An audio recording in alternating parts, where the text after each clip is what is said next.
راستی نمیدونم چی خیلی گون مرد با همسر خودش در وقت همخوابه شدنش زن بعد از تولد اویو از پیستونش مقصد شیر خورد شوهرش در دهانش شیر رود شیر زن اویو گناهگار میشود یا نمیشود و بعضی انسان ها میگن که طلاق میافتد شما چی میگین؟ کی میگه طلاق میافتد؟ طلاق بازیچه است. طلاق نمیافتد هیچ گپی نیست.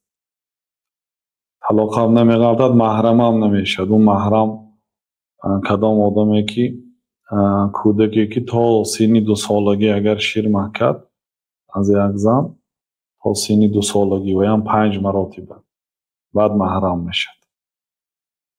ارضعیه خمسا یحرم علیکی 5 مراتبه محکم و تو محرم میشد و 4 مراتبه اگر محکم قول صحیح محرم نمیشد. این تا سینی 2 سالگیه. از سینی 2 سالگی که کودک کلام شد مثلا در سینی 3 سالگی از زن شیر مکیده باشه و محرم نمیشد. بنابراین طلاق نمیگفتد. این گپای نادرست است. هیچ گپی نداره.